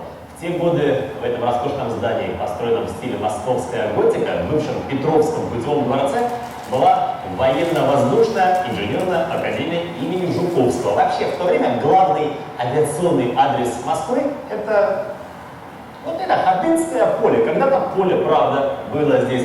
На него намекает еще то, что осталось от взлетно-посадочной полосы в соседнем парке и ближайшая станция метро, аэропорт. В течение ряда лет Евгений Степанов был вице-президентом Международной авиационной федерации ФАЭ, был председателем авиационно-спортивной комиссии и заместителем начальника Центрального аэроклуба имени Чкалова. 12 апреля 1961 года именно Евгений Степанов подписал акт о первом в мире полете в космос Юрия Гагарина. С 1965 по 1977 год он работал начальником летно-испытательной станции Московского вертолетного завода, а затем полковник в отставке Евгений Степанов работал в этом здании. Это был первый и главный музей авиации в Советском Союзе. В 1927 году, недалеко от Ходынского аэродрома имени Фрунзе, в этом здании, в бывшем загородном, популярнейшем ресторане «Аполло» открылся Центральный аэрохиммузей имени Фрунзе. Сейчас это Центральный дом авиации и космонавтики. Здесь была модельная мастерская, библиотека и даже полноценный макет здорового аэродрома. Летчики и конструкторы приносили сюда ценные предметы. Прославленный летчик, трижды Герой Советского Союза, маршал авиации Александр Покрышкин говорил, где, в какой стране мог родиться такой прием атаки, как таран. Только у нас, среди летчиков, которые безгранично преданы своей родине, которые ее честь, независимость и свободу ставят превыше всего, превыше своей собственной жизни. Другой трижды Герой Советского Союза, маршал авиации Иван Кожедуб, утверждал, довольно распространен ошибочный взгляд на тараны, как на некий акт самопожертвования. Такое было свойственно японским летчикам камикадзе. Когда и какую цель таранить, решало их командование. Им оставалось лишь безропотно выполнять роль смертника. Покидать машину им было категорически запрещено. Ничего подобного в советской авиации не было. Наши летчики применяли таран как активный атакующий прием воздушного боя, требующий не только холодных нервов и расчета, но и отличной техники пилотирования, хорошего знания тактики воздушного боя и знания уязвимых мест вражеской машины и так далее. Главный испанский адрес в Москве — это, конечно, здание посольства. Красивый особняк стоит на Большой Никитской улице. Именно в Испании был совершен первый в истории ночной таран. В конце октября 1938 года, когда летчик Евгений Степанов на своем самолете биплане И-15 совершал боевое дежурство недалеко от Барселоны и заметил звено итальянских бомбардировщиков, которые готовились бросить на спящий город свой смертоносный груз.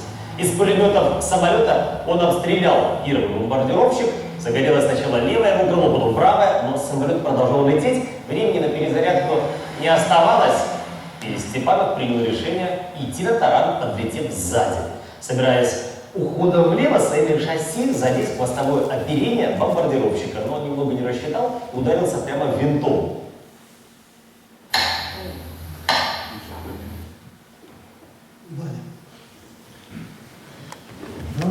hay una iniciativa para, está ahora recopilando de firmas para estacionar un monumento en Barcelona a memoria de este piloto ruso que ha caído en lucha contra el fascismo aquí en España.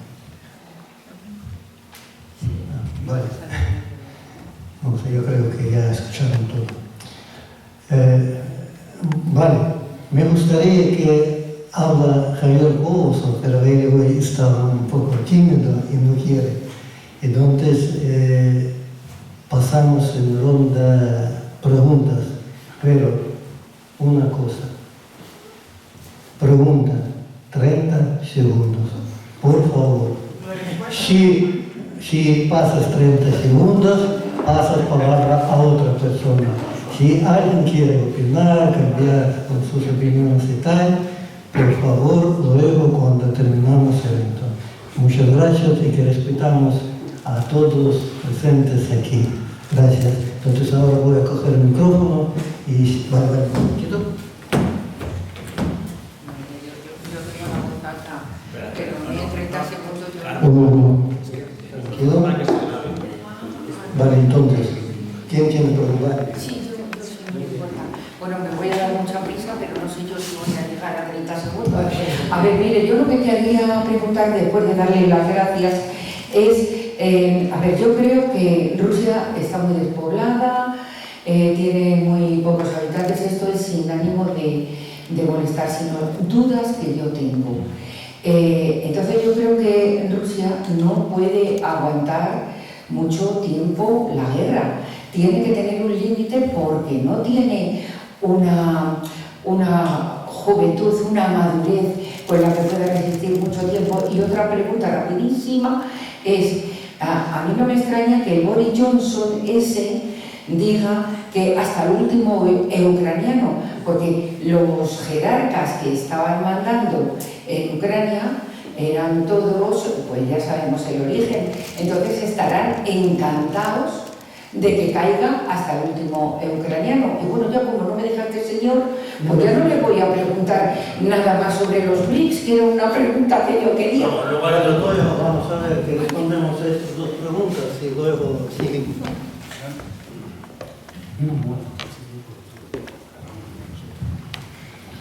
Efectivamente, y la cuestión de población es muy importante para Rusia, muy problemática en muchos aspectos y de hecho, a pesar de todo lo que está sucediendo, tiene crecimiento económico y también planes de desarrollo para no solo en las zonas más occidentales, sino centrándose en el extremo oriente, en el Pacífico y también en el Ártico, para que la población pueda vivir ahí, crecer, que haya más familias y que no solo es que haya más, sino que también vivan mejor, que aumente su propia calidad de vida, que aumente sus condiciones de trabajo. ¿Pero cuánto tiempo puede aguantar Rusia la guerra? Era lo que yo preguntaba. Pero ¿a qué nivel? ¿Metiéndose toda Europa ahí? ¿Y quién va a ir en Europa?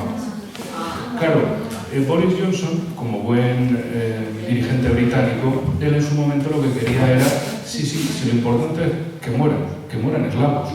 En la guerra civil rusa no le importaba si ganaban rojos o blancos, lo que importaba es que se mataran entre ellos. Y cuantos más mejor, y cuanto más durase aquello, mejor. Porque lo que no quería era rusos en general, no quería eslavos. Porque en su visión tenían que acabar con todos sus enemigos para dividirlos, para empequeñecerlos. El problema es cuando la que ahora dirige la diplomacia europea está obsesionada con ese tipo de planes. No, aquí hay que infligir una derrota estratégica a Rusia, hay que destruirlos como país, hay que dividirlos y saquearlos. Vale. Eso deben ser nuestros valores comunes o algo así, a los que tanto se refieren. Si tienes un país grande al lado, en vez de tratarlo bien y beneficiarte mutuamente, no, hay que destruirlo. Un buen mensaje para los demás países. Hablando de Francia también, claro, esas cosas que le han pasado en África, donde tenían sus colonias, donde tenían y tienen todavía sus redes postcoloniales, donde estaban acostumbrados a ser mando y señor, sea de forma evidente o de forma encubierta, a controlar la moneda de 14 países y decir, ¿serán también esos nuestros valores comunes? No lo sé. Pero luego hay que acabar con Rusia, el imperialismo ruso. Oigan, ¿y ustedes? Sobre todo, hay también un detalle peculiar. En la Primera y Segunda Guerra Mundial, esas democracias occidentales eran en realidad imperios coloniales. Sí, que eso nunca se cuenta. Eso es algo que también es muy gracioso, porque dicen, no, claro, es que la Unión Soviética era una dictadura, y la Alemania nazi, y demás. Estaría la idea de la chupachus. Sí, y las democracias occidentales eran su oposición. Dices, bueno, Francia y Reino Unido eran imperios coloniales. Le preguntaron a alguien, TikTok, hola, ¿quién es? No, nada, da igual, si hemos llegado y nos quedamos con esto. Ah, muy bien, vale. Pero democracias. O Estados Unidos, donde eso de las libertades y derechos civiles fue bastante después de la guerra. Pero oye, los demás qué malos, ¿no? Ellos buenos. O sea, tenemos eso a nivel histórico, ¿no? Y estos que pretenden decir que en el pasado eran buenos, que luchaban por la libertad, por la democracia, en realidad siempre han sido élites saqueadoras y lo que ahora quieren es seguir saqueando, solo que tienen que adaptar el mensaje a la actualidad. De momento todavía no han hablado de tropas coloniales, ahora sería de reclutar inmigrantes para la guerra. Bueno, algunos colombianos sí que se han llevado para ir diciéndole, no te preocupes, que te lo llevamos. Pero más allá de esas cuestiones, no han dicho, oye, vamos a reclutar aquí para la guerra, porque nos falta gente. Pues sí, efectivamente, Rusia es el país más grande del mundo y tiene 145 millones de habitantes aproximadamente. Pero lo que ha demostrado es que tiene capacidad de luchar, tiene capacidad de resistir, tiene capacidad de vencer y además una cosa más muy importante de hoy mismo, la foto en la muralla del Kremlin, con todos los dirigentes de más de 20 países que han estado allí con Rusia. Y luego otros dicen, no, es que Rusia está aislada. Ah, bueno, y sí, también podríamos hablar de los BRICS y demás. Ah, claro, está aisladísima. No más que ha perdido Occidente, solo le queda el resto del mundo, el 85%. Fíjate tú, el 85% del mundo ha perdido Occidente. Un detalle más muy gracioso de Borrell, una borrelada, no podíamos irnos sin mencionarlo. Los rusos ya no van a tener más compras de moda en Milán, ni más diamantes en Amberes. Bueno, me ahorraré los calificativos y pasaré directamente a la valoración. Es decir, para Borrell, el entonces alto dirigente de la diplomacia europea, los rusos iban a cambiar su país por comprarse trapitos en Milán y diamantes, joyas en Amberes. O sea, están tan acostumbrados a pensar que, total, a los nuestros les vendemos cualquier cosa, ¿no? Pues a los rusos les vamos a decir que se van a quedar sin estos lujos europeos y lo van a cambiar por su patria. Pues resulta que no, que han preferido su patria. Y de diamantes, producen casi más que nadie. Ya ves tú. Y ropa, pues lo que no venga de Occidente, lo producimos nosotros. Un mensaje terrible para estas oligarquías que tienen cooptado a Occidente porque no quieren que otros países sigan ese camino. Algunos se burlaban hasta de Burkina Faso, que país de mierda es ese tonto que va allí a Rusia. Bueno, intentan atacar a Rusia y al final consiguen más enemigos. Es como un 2x1 geopolítico. Atacas a uno y te llevas dos enemigos. ¿Cómo se lo van a tomar en Burkina Faso o en Mali o en Níger, por ejemplo? Países cada vez más cercanos entre sí. Ahora estaba viendo que querían hacer un sistema bancario conjunto. Vaya, ¿por qué será? ¿De quién sospecha, no? Pero a veces. Rusia, que por cierto, te sacamos del SWIFT, pues me hago mi sistema MIR y lo voy moviendo con otros países. Y con los BRICS, pues el BRICS Pay. Y resulta, no, pues el dólar, pues mira, chicos, vosotros lo habéis usado como arma, pues nosotros nos buscamos otro mundo. Y a alguno le entró el susto.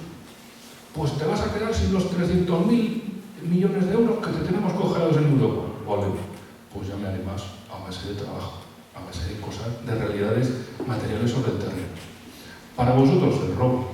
Ya le vais a explicar a otros países qué es eso de me enfado con tal o cual y me quedo, como decían en esa serie, y te confisco el felpudo. Pues vale, pues quedaros con el felpudo, es lo único que vais a tener nuestro. Y el resto del mundo, ese 85%, pues nada, tendrá que buscarse otra cosa. Tendrá que buscarse su ropa y sus diamantes fuera de los caprichos de Borrell o de la sucesora, que es peor todavía. Hay una pregunta, la pregunta que has hecho viene implícita la respuesta. ¿Por qué en Rusia se ha celebrado, como ha sucedido, el 80 aniversario de la victoria sobre el nazismo, sobre el fascismo y su padre, que es el imperialismo? Porque el imperialismo está amparando las ideas fascistas en el mundo.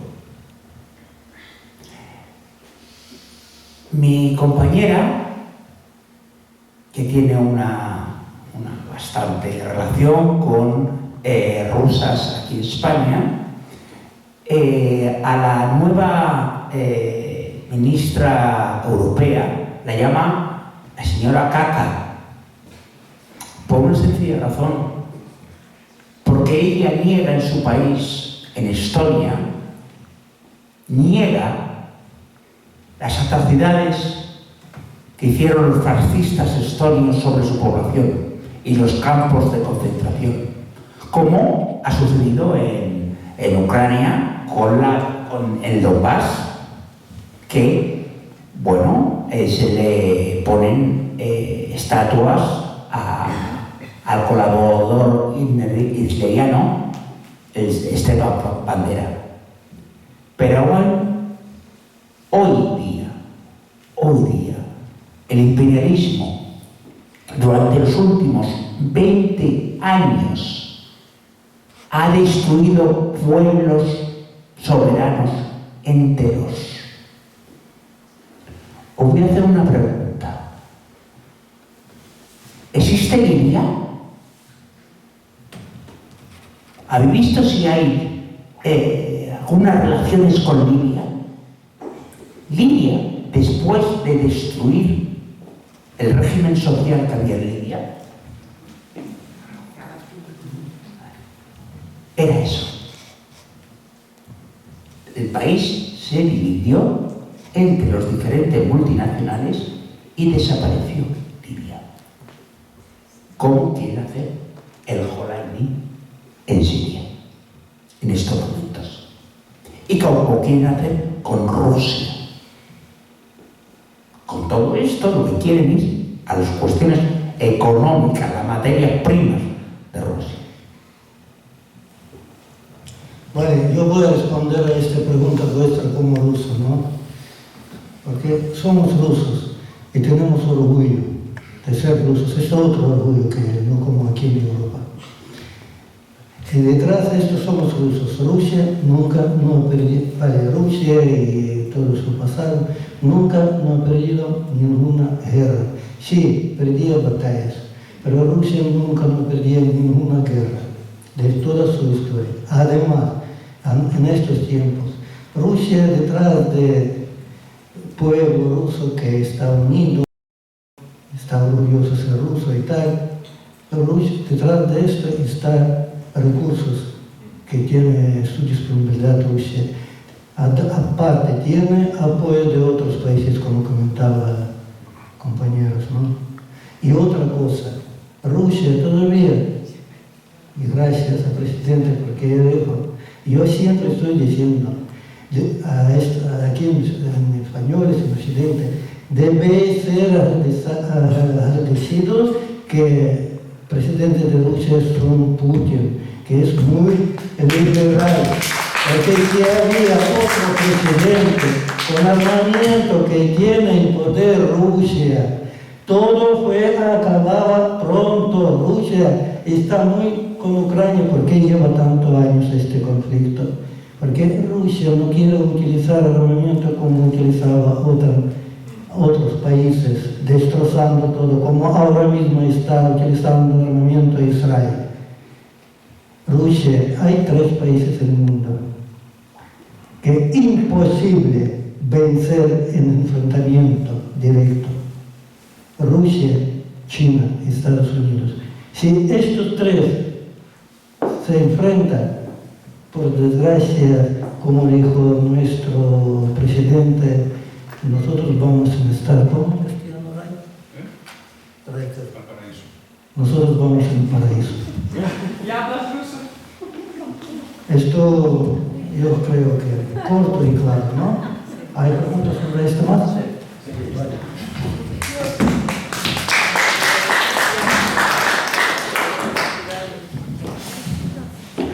Brevemente. Bueno, lo de Tarán, que sepáis que un piloto español que luego fue piloto de la Unión Soviética, como bien sabe Ricardo, Augusto Vidal Roget, se destacó por esa maniobra, en su memoria se llama Tarán. Una pregunta a Enrique, que es experto militar, sobre la guerra patria, y perdón por el ingenuo de mis términos, pero que yo no soy tan estudioso como tú. A mí me choca mucho hasta qué punto Alemania subestimó la capacidad militar y de defensa de la Unión Soviética. Porque, bueno, Hitler sería un fanático o lo que fuera, pero tendría un Estado Mayor de gente muy cualificada. Y hasta que entra la Unión Soviética todo han sido victorias y triunfos. Entonces, ¿por qué fue tal grado de ignorancia o de... cómo subestimaron hasta tal punto la capacidad soviética? Es que a mí me choca muchísimo, porque es decir que los alemanes son gente profesional en todo lo que hacen, entonces empezó a perder la guerra en cuanto que la Unión Soviética. Esa fue su tumba al final, no se imagina. Pues te voy a responder primero con algo que suelo decir mucho, y es que cuando... Atento que va la respuesta, y va para examen. Es que se me interpretaba mal la pregunta, parece. Cuando el que vende droga consume droga, se convierte en un yonki. Pues cuando el que vende propaganda consume esa propaganda, se convierte en un yonki. Y no lo digo yo. Bueno, esto sí lo digo yo, pero el siguiente lo dijo León de Greve, que precisamente la propaganda alemana había mentido a sus tropas. Les había vendido la de estos son rusos, mongoles, humanos, a estos los vencemos rápido, nosotros aquí, estos les cascamos rápido y además que todos odian a Stalin, que no hay unidad, que les da lo mismo, a estos llegamos y es como el régimen del tirano y su látigo. Esto acabamos rápido. Y resulta que no. Por cierto, esto también me recuerda precisamente tiempo reciente cuando pensaba, le metemos unas sanciones a Rusia y como es el régimen de Putin y sus oligarcas, acabamos con ellos. Y resulta que magia por magia aparece el patriotismo ruso. ¿Y los BRICS? Sí, pero la victoria empezó por ellos mismos. Luego, apoyos externos. Claro, pero empezó por ellos. Pensaban, estos no tienen capacidad de combatir. Les invadimos Kursk y están rendidos. Pues aumentaron los voluntarios. Oye, algunos consumen lo que venden y acaban muy mal. O sea, que hasta el Estado Mayor nazi se creyó su propia... Claro. Es que era su propia... Y esto lo llevó a decir León de Greve después es que se hizo una valoración muy mala de la guerra, es que se mandaba a la gente pensando que esto era el tiro al pato. O como dicen ahora, un safari en Ucrania contra los rusos. Y resulta que los rusos devuelven los tiros, y vaya, y bastante más. Y que algunos pensaban, llegamos, pim pam, spray de tiros y ganamos. Y llegaban y lo que se encontraban eran 24 horas seguidas de bombardeo de los rusos. Ahora. No pensaban, esto aquí nos hacemos de oro y matamos rusos. De hecho, una anécdota más, que salió en Antena 3, canal de los grandes. Fueron a Yagoriv, un campamento de mercenarios voluntarios de la Legión Ucraniana, y se entrevistaron con un chaval español. El tipo estaba así con las manos en los bolsillos, diciendo... Pues nada, lo que ha pasado anoche es que los rusos han tirado un misil y hay como 1000 muertos. Y el tío decía, pues yo escribiendo esto, pues ya me voy para casa.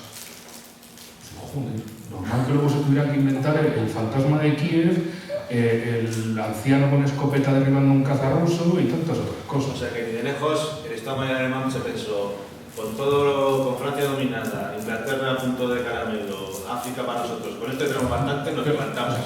Vamos a por todo. Ten en cuenta la mentalidad hemos podido con los occidentales, con los europeos, con los fuertes. Con esto podemos rápido. ¡Pum! Y ya está.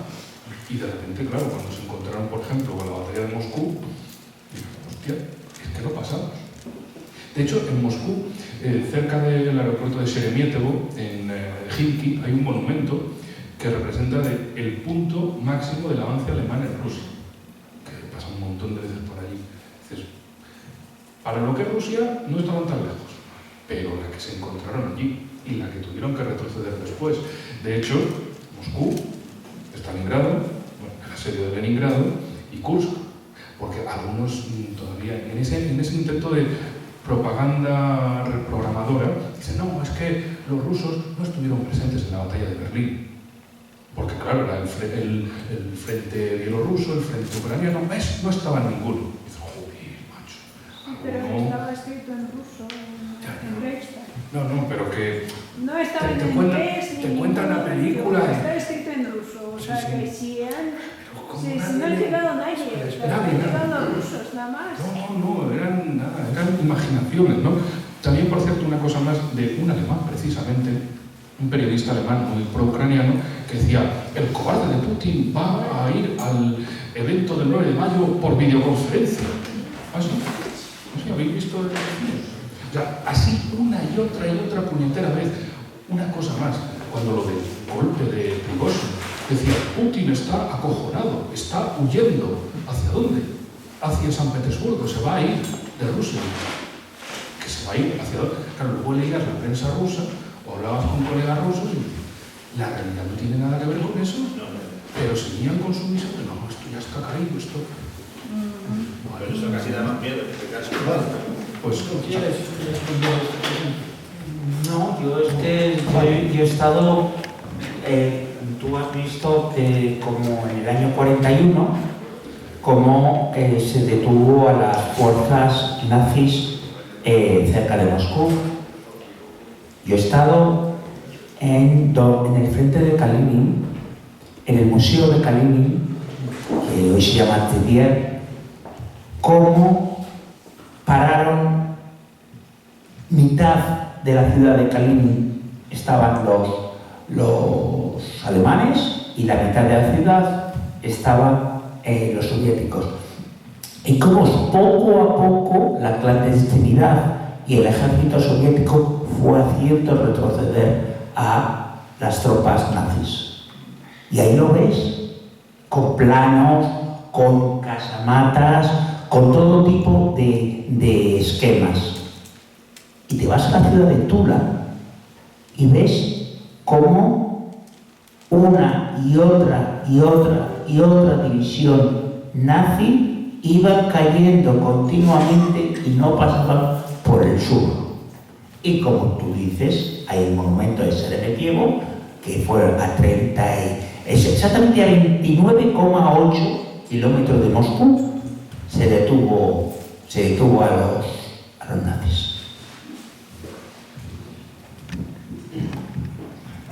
Bueno, aprovechando que aquí hay gente que sabe de historia, quisiera hacer una pregunta, porque no recuerdo bien lo que contestó Putin en un discurso yo le escuché, que solamente una vez Rusia había sido invadida por completo y que había sido el imperio mongol, Genghis Khan, que invadió las ciudades rusas y estuvo durante mucho tiempo ocupado. Pero la pregunta mía es, en ese momento, ¿cómo estaba constituida Rusia? ¿O se estaba constituyendo Rusia? Porque claro, cuando Genghis Khan y los khanes se empujaron, también aquí los eslavos se empujaron y vinieron los godos, los sigogos, los hunos, los vándalos, los aranos. Acabó el Imperio Romano, acabó también Europa, repleta de gente que las hordas precisamente de Genghis Khan y sus sucesores, ¿no? Provocaron. Yo recuerdo que el imperio de Genghis Khan, la pregunta es esa, ¿cómo estaba Rusia en ese momento en el que Genghis Khan es capaz de invadir las ciudades de Rusia?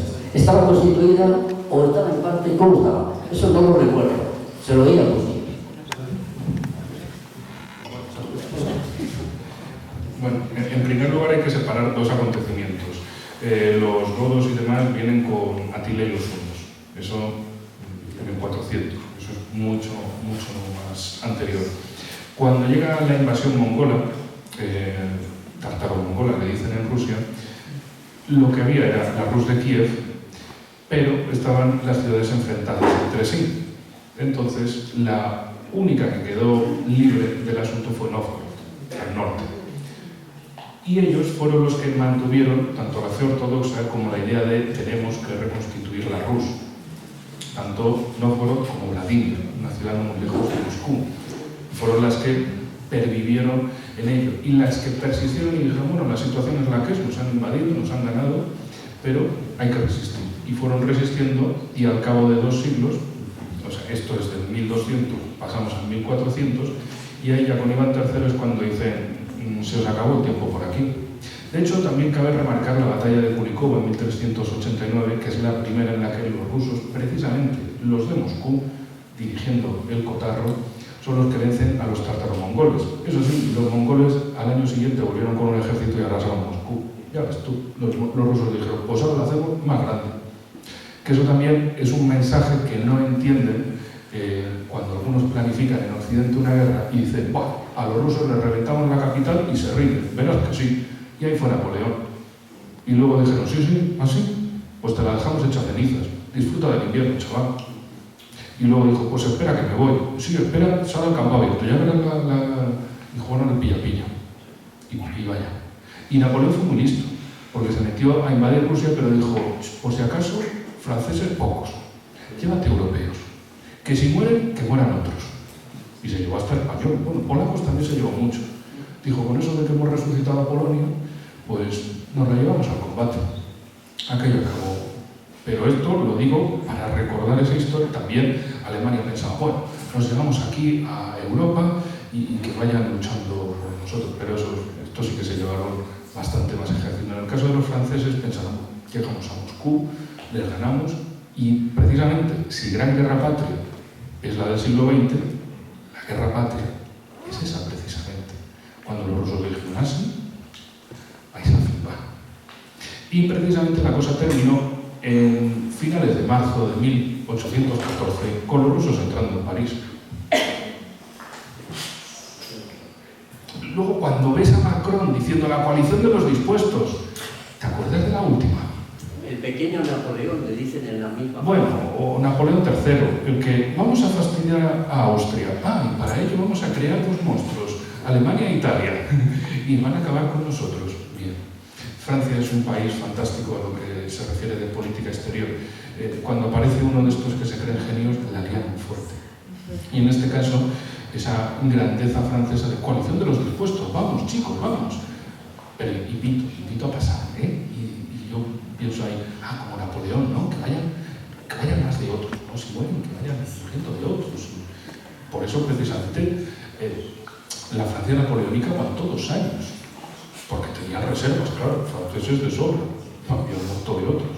Los rusos, por cierto, se llevaron también a austríacos y prusianos con ellos para la toma de París. También, por cierto, en estos detalles históricos, perdónenme la cosa ya que me ha... Finlandia, un país que ahora está muy dispuesto, su gobierno por lo menos, a meterse en la guerra. Y dicen, sí, nosotros... Esta también va para Román. La historia rusa suele tener 2 capítulos, le digo. Sí, a lo mejor en la primera pierden, pero ¿has visto el segundo capítulo? Sí, vale, la guerra de invierno le salió bastante mal a la Unión Soviética, pero ¿qué pasó en septiembre de 1944 desde Helsinki? Levantaron la mano y dijeron, armisticio. ¿Cómo? Separado, por favor, y en finas lonchas. No queremos saber nada. O sea, habéis estado desde el 41 hasta el 44 siendo aliados de la Alemania nazi, teniendo tropas operando de la Alemania nazi en Finlandia para atacar la Unión Soviética, Karelia y demás, y hacia Leningrado.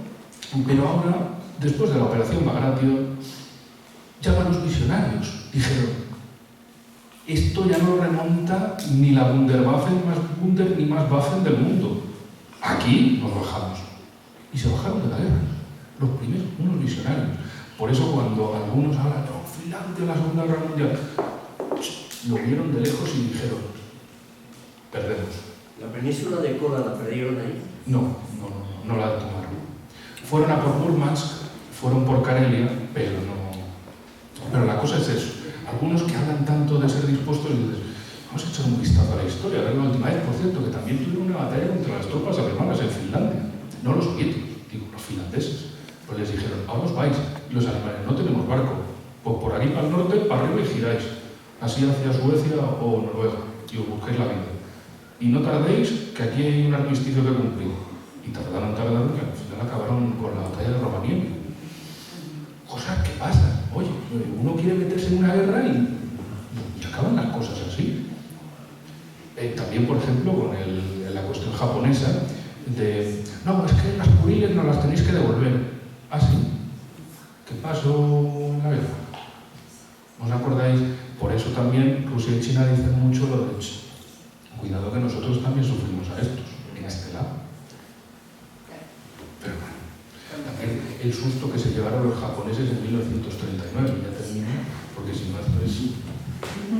Vale, dos preguntas y ya terminamos. Este señor...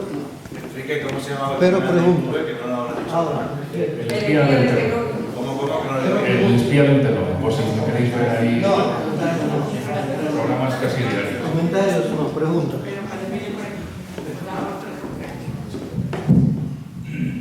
Pregunta, 30 segundos. Exacto, vale. A ver, puede mirar. No quiero preguntar sobre guerra de Rusia y Ucrania. Quiero preguntar qué piensan los españoles cómo vamos a salir de esta. Porque ya llevo 25 años en España y tal mal como vivimos ahora no creo que hemos vivido nunca. ¿Qué pensáis sobre eso?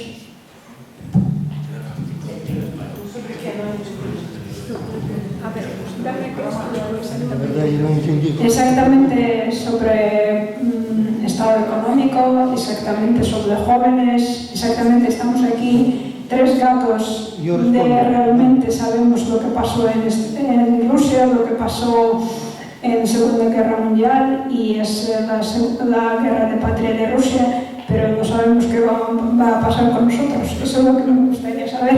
¿Qué piensan los españoles sobre eso? Eso es Rusia, claro. ¿Vas a responder? La situación en estos momentos es que España está metido en el imperialismo occidental de cabeza. ¿Metida o no? ¿Vendida? Totalmente. Pero es falso que nos hayan metido en unos gastos al pueblo, sobre todo, a los trabajadores, del 2% del presupuesto. Es falso. Es muy superior. Muchísimo más superior. Es muy superior. Se han metido en la producción terrible de armas. Y vamos a tener la consecuencia en la pérdida de derechos sociales. Continuamente van a ir haciendo y están buscando la fórmula de alargar en los tiempos de trabajo, tanto del tiempo total trabajado como del tiempo que día a día se trabaja. Esclavitud completamente. Eso es lo que espera a los españoles. Y los sindicatos pidiendo dinero para defensa. Vamos a ver. Sí, un poco. Estamos un poco de por favor, como dicen en España, ¿no? Ya. Yo respondo, como un ruso que lleva en España 28 años y tiene casi 18 años de cotización. 27. Yo también estoy preocupado por el futuro. Por eso yo antes preguntaba, esta pregunta que está en aire, yo estoy preguntando a España, españoles, ¿dónde termináis? ¿Con quién vais a estar? El mundo está cambiando. El mundo cambia. Vosotros debéis decidir a qué lado vais a estar, al lado de quién. España, especialmente, casi no tiene recursos. Vale, no voy a hablar sobre territorios y tal, porque es otro evento, pero España tiene un montón de problemas. Y yo como persona que yo trabajaba aquí, y yo como un español normal y corriente, me pregunto, ¿y España va a tener al final dinero para pagar mi pensión que yo trabajaba? No, esto es serio. Y esto que me preocupa, y aquí sí yo pregunto, ¿por qué españoles o europeos tenéis una guerra en Europa, estáis todos caíditos y no hay movilizaciones y vuestros políticos. Yo voy a responder a esta pregunta mía. Por desgracia, España no es un país como la mayoría de Europa, no es país independiente y solvente. En España no hay ningún partido, no hay ningún político nacional que va a velar por intereses de España. No hace falta ser pro-ruso, pro-chino, no sé qué. Deben ser pro-español. Nada más, por desgracia, España no tiene de momento nada.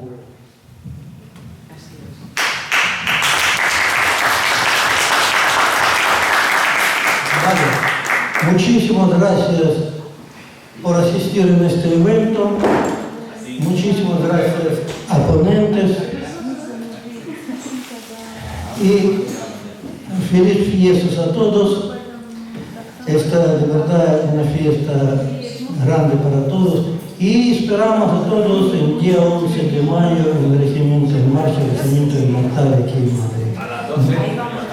A las 12 en Cuesta de mañana. Vale, muchísimas gracias y hasta pronto.